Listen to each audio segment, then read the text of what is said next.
रहीम अस्सलाम वालेकुम। आज हम सेकेंड ईयर फिज़िक्स के यूनिट नंबर 15 अल्टरनेटिंग करंट के कंसेप्चुअल क्वेश्चंस के आंसर करेंगे। Conceptual question number 15.1, sketch a graph of EMF induced in an inductive coil against rate of change of current, what is the significance of the gradient. हमने graph draw करना है induced EMF और rate of change of current के दरमियान में। जब हम induce EMF और रेट ऑफ करंट के दरमियान ग्राफ ड्रॉ करते हैं तो हमें एक स्ट्रेट लाइन मिलती है। ये जो स्ट्रेट लाइन मिलती है, यहाँ ईएमएफ हमने वाई एक्सिस पे लिया है। ईएमएफ जो है डिपेंडेंट क्वांटिटी है, इसलिए हमने इसको वाई एक्सिस पे लिया। जबकि rate of change of current delta I upon delta T ये इंडिपेंडेंट क्वांटिटी है, इसलिए हमने इसको एक्स एक्सिस पे लिया है। इंड्यूस ईएमएफ और rate of change of current के दरमियान जब हमने ग्राफ ड्रा किया तो एक स्ट्रेट लाइन आ रही है। देखो ये जो स्ट्रेट लाइन है ये हमारे पास है स्लोप, इसको हम ग्रेडियंट भी कहते हैं। ये जो ग्रेडियंट या ये जो स्लोप है इसकी क्या सिग्निफिकेंट है, यानी कि इसका क्या मतलब है, ये हमें क्या इन्फॉर्मेशन देता है, ये हमने बताना है। जैसा कि हम जानते हैं Faraday law of electromagnetic induction से, इलेक्ट्रोमैग्नेटिक इंडक्शन मीन्स वो प्रोसेस है जिस प्रोसेस की मदद से हम मैग्नेटिक फील्ड को चेंज करके हम उसे इलेक्ट्रिसिटी हम गेन करते हैं। उस प्रोसेस को हम इलेक्ट्रोमैग्नेटिक इंडक्शन कहते हैं। फैराडे ने हमें मैग्नेटिक फील्ड को चेंज करके इलेक्ट्रिसिटी गेन करने का हमें मेथड बताया था। हम फैराडे लॉ इस्तेमाल करते हैं, EMF is directly proportional to the rate of change of flux. लेकिन यहाँ हम ये वाला हम यूज़ नहीं कर रहे। उम्मन हम जो फैराडे लॉ है उसके इस फॉर्म से वाकिफियत है, delta phi divide by delta T. लेकिन फैराडे लॉ के हवाले से मैंने ये बताया है, जो कॉइल है, जो इंडक्टिव कॉइल है, उसके अंदर जो ईएमएफ, इंड्यूस ईएमएफ या इंड्यूस वोल्टेज जो पैदा हो रहा है, वो जो वोल्टेज है या वो ईएमएफ है वो rate of change of current के डायरेक्टली प्रोपोर्शनल है। अगर हम करंट को चेंज ज़्यादा करेंगे तो ईएमएफ ज़्यादा पैदा होगा, अगर हम करंट को कम चेंज करेंगे तो ईएमएफ कम पैदा होगा। जबकि हमने हमेशा से हम पढ़ते आ रहे हैं कि हमने ये फॉर्म पढ़ा हुआ है, EMF is direct proportional to delta phi upon delta T. EMF magnetic flux के डायरेक्टली प्रोपोर्शनल है। लेकिन ये जो इक्वेशन है, ये जो कॉन्सेप्ट है, ये एक जनरल कॉन्सेप्ट है, इसके अंदर तमाम कॉन्सेप्ट आ जाते हैं। जो क्योंकि हमें एक ऐसा फार्मूला चाहिए था जिसमें वो तमाम कॉन्सेप्ट को कवर करे। अब फ्लक्स है, फाई किसके बराबर थे, बी ए। एरिया को चेंज करने से भी मैग्नेटिक फ्लक्स चेंज होता है, मैग्नेटिक फील्ड को भी चेंज करने से भी फ्लक्स चेंज होता है, करंट को भी चेंज करके हम मैग्नेटिक फ्लक्स को हम चेंज कर सकते हैं। मैग्नेटिक फ्लक्स को चेंज करने के कई तरीके हैं, लेकिन ये जो तरीका है ये जनरल कॉन्सेप्ट है, इसमें हर चीज़ आ जाती है। इसमें फाई की जगह अगर हम पुट करें बी ए, एरिया को चेंज करके हम लाइंस को या मैग्नेटिक फ्लक्स को चेंज कर सकते हैं। मैग्नेटिक फील्ड को ही चेंज करके, मैग्नेटिक फील्ड को कैसे चेंज करेंगे, हम कोई मैग्नेट है उसको हम कॉइल के पास में लेकर जाएं, कॉइल से दूर लेकर जाएं तो मैग्नेटिक फील्ड लाइन चेंज होगी। अब इस बी के अंदर करंट भी मौजूद है, इसलिए हम जनरल फॉर्म हम ये यूज करते हैं। लेकिन ये वाला जो इक्वेशन ये स्पेसिफिक है, ये सिर्फ करंट के लिए है। अगर करंट को चेंज करेंगे तो क्या होगा, उसके अंदर ईएमएफ पैदा होगा। अगर करंट में ज़्यादा चेंजेस आएंगी तो ईएमएफ ज़्यादा पैदा होगा, करंट में चेंजेस कम आएंगे तो कम पैदा होगा। लेकिन इसका जो वर्किंग है हम टॉपिक के अंदर इन डिटेल पढ़ चुके हैं, लेकिन हम उस डिटेल में नहीं जाएंगे। लेकिन जस्ट आपको ये बताना था, ये डी फैराडे लॉ के एक स्पेसिफिक फॉर्म है, तो इसमें आपने कंफ्यूज नहीं होना है। करंट में जितना ज़्यादा तब्दीली आएगी उतना ईएमएफ ज़्यादा पैदा होगा, करंट में तब्दीली कम आएगी तो ईएमएफ में कम तब्दीली होगी। तो ईएमएफ और करंट में जो rate of change of current यानी कि वक्त के साथ करंट में जो तब्दीली है वो डायरेक्टली प्रोपोर्शनल है। अगर मैं साइन ऑफ प्रोपोर्शनलिटी को हटाता हूँ तो ये यहाँ पे इक्वल टू और कांस्टेंट आएगा। इस कांस्टेंट को हमने कैपिटल एल से जाहिर किया है, और ये जो कांस्टेंट है इसको कहते हैं सेल्फ इंडक्टेंस। सेल्फ इंडक्टेंस जो है कॉइल की प्रॉपर्टी है। ये जो कॉइल की जो प्रॉपर्टी है ये करंट में चेंजेस की मुखालिफत करती है। अगर किसी कॉइल में ये ज़्यादा होगी तो करंट को ज़्यादा चेंज नहीं करने देगी ये से जब करंट ज़्यादा चेंज नहीं होगी तो आपके पास एमएफ भी कम मिलेगा। अगर सेल्फ इंडक्टेंस की वैल्यू कम होगी तो करंट में तब्दीली ज़्यादा आएगी। जब करंट में तब्दीली ज़्यादा आएगी तो हमें मिलेगा इंड्यूस ईएमएफ ज़्यादा मिलेगा। इसको इक्वेशन 1 कहा।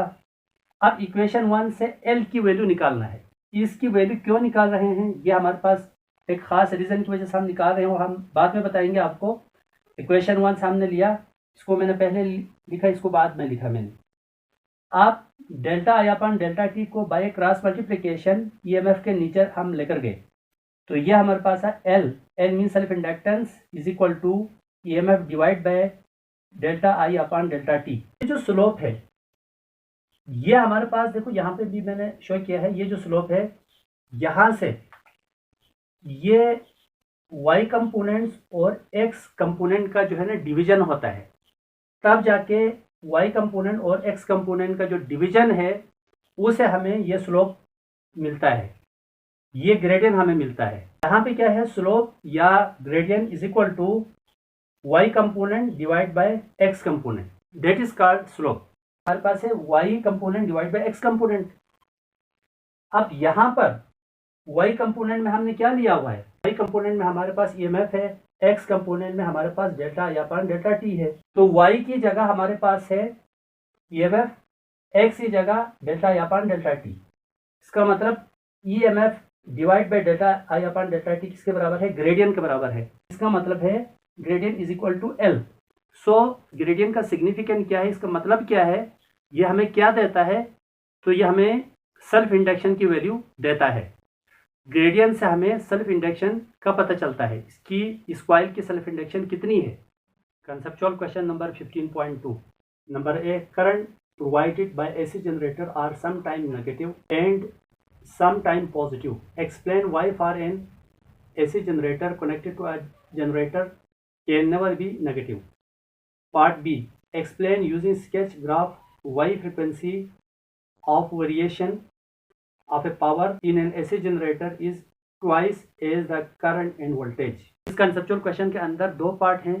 पहले पार्ट में हमसे ये पूछा गया है, जो करंट या वोल्टेज जनरेटर से प्रोवाइड होता है वो बाज़ दफ़ा पॉजिटिव होता है, बाज़ दफ़ा नेगेटिव होता है, लेकिन पावर हमेशा जो है ना पॉजिटिव होता है। इसकी रीज़न क्या है, वोल्टेज कभी पॉजिटिव होता है कभी नेगेटिव होता है, बट पावर हमेशा पॉजिटिव होता है और पावर कभी नेगेटिव नहीं हो सकता। सर्किट हमने यहाँ कंसिडर किया है वो प्योर रेजिस्टिव सर्किट हमने कंसिडर किया है। आप देखें ये जो ग्राफ है ये पॉजिटिव पीक है वोल्टेज का, ये पॉजिटिव पीक है करंट का। सिमिलरली ये नेगेटिव पीक है वोल्टेज का, ये नेगेटिव पीक है करंट का। अब देखिए इस जो रेजिस्टिव सर्किट हमने कंसिडर किया हुआ है, इस ग्राफ के अंदर एक चीज़ आप गौर करें तो आपको ये चीज़ नज़र आती है। अव्वल तो current and voltage same phase में है। Current and voltage same phase में होने का मतलब क्या है, जिस पॉइंट पर करंट का एंगल 0 है उसी पॉइंट पर वोल्टेज भी 0 एंगल बना रहा है। जिस पॉइंट पर करंट पीक कर रहा है उसी पॉइंट पर वोल्टेज भी पीक कर रहा है। अब देखो यहाँ पर दोनों का एंगल 0 है, करंट का भी एंगल 0 है, वोल्टेज का भी एंगल 0 है। इस पॉइंट पर दोनों का एंगल 90 डिग्री है, इस पॉइंट पर 180, फिर 270 and 360 and so on. So current and voltage का सेम फेस में होने का मतलब है हर पॉइंट पर current and voltage same angle बनाना चाहिए। इसका मतलब है करंट और वोल्टेज के एंगल में कोई डिफरेंस नहीं होना चाहिए। करंट एंड वोल्टेज के एंगल के दरमियान डिफरेंस 0 हो, जैसा कि हमारे पास है करंट एंगल बनाता है 90 डिग्री और उसी पॉइंट पर वोल्टेज भी 90 डिग्री का एंगल बना रहा है। तो 90 माइनस 90 इनका डिफरेंस निकालेंगे तो क्या आएगा, आंसर 0 आएगा। सो रेजिस्टिव सर्किट या प्योर रेजिस्टिव सर्किट के अंदर करंट और वोल्टेज के दरमियान जो एंगल का कोई डिफरेंस नहीं होना चाहिए, दोनों सेम फेस में होना चाहिए। तो करंट एंड वोल्टेज के सेम फेस में होने से हमें ये फ़ायदा होगा कि पावर फैक्टर 1 होगा। पावर फैक्टर 1 होने से हमें क्या फ़ायदा होगा, हमें ये फ़ायदा होगा कि पावर हमेशा पॉजिटिव में मिलेगा। इसीलिए हमसे क्वेश्चन में पूछा गया था करंट और वोल्टेज कभी पॉजिटिव कभी नेगेटिव है, बट जो पावर है वो हमेशा पॉजिटिव क्यों है, क्योंकि पावर का जो है ना पावर फैक्टर 1 है। अब पावर फैक्टर 1 होने का मतलब हम थोड़ी देर तक हम आपको समझाते हैं। पावर का फार्मूला है P is equal to IRMS into VRMS cos theta. ये पावर फैक्टर का हम फार्मूला डिराइव कर चुके हैं। cos थीटा ये हमारे पास फार्मूले का है। कैसे आए हैं हम टॉपिक के अंदर समझ चुके हैं। अब ये जो थीटा है ये करंट और वोल्टेज के दरमियान जो एंगल का डिफरेंस है, वो एंगल का डिफरेंस रेजिस्टिव सर्किट में 0 है। तो cos theta is equal to cos 0। cos 0 की वैल्यू हमारे पास 1, इसीलिए हम कहते हैं power factor is 1। cos theta की वैल्यू 1 है, तो हम इस फार्मूले में इसको मॉडिफाई कर सकते हैं P is equal to IV, जैसे कि हम 10th क्लास में भी पढ़ चुके थे। और ये मैक्सिमम पावर को भी शो करता है। पावर हमेशा पॉजिटिव है, पावर हमेशा मैक्सिमम भी है, क्योंकि current and voltage same phase में है। हर पॉइंट पर करंट और वोल्टेज सेम एंगल बना रहा है, उनके दरमियान कोई एंगल का डिफरेंस नहीं है। That is the reason power is always positive, power never be negative।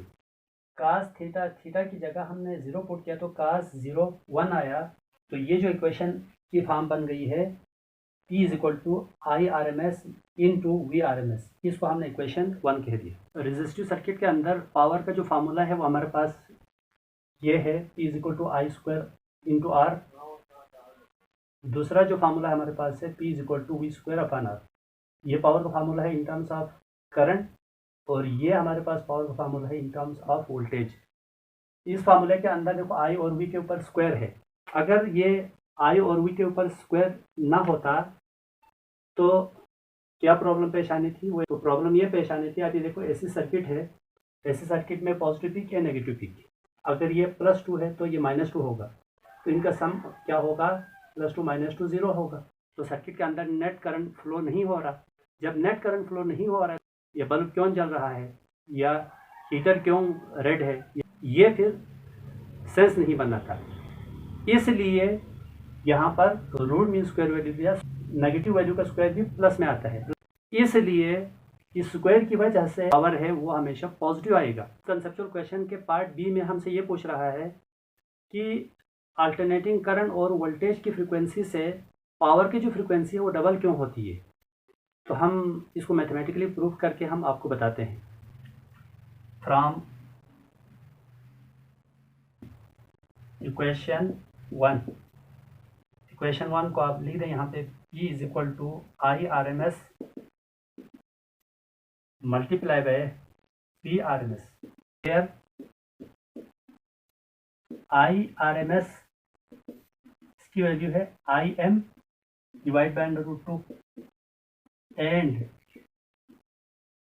IM VM ये पीक वैल्यू है, मैक्सिमम करंट मैक्सिमम वोल्टेज। आप I0 V0 भी लिख सकते हैं, बास बुक्स में I0 और V0 लिखा हुआ है, इसमें आपने कंफ्यूज नहीं होना है। तो VRMS और IRMS की जगह हम VRMS और IRMS की वैल्यू पुट करेंगे।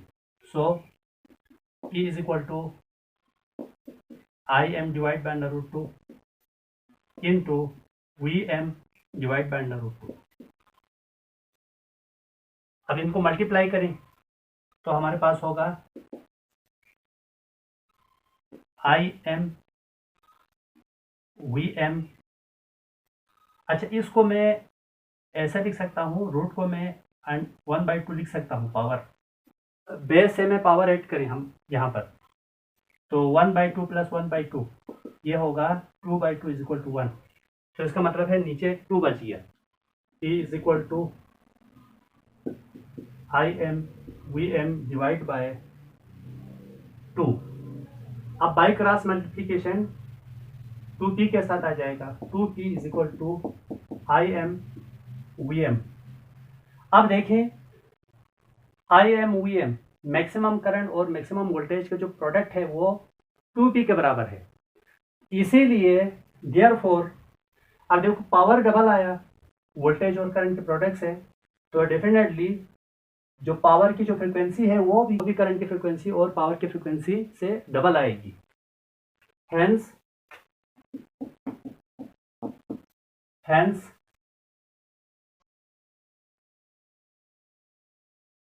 hence the frequency of power is twice is that the frequency of current and voltage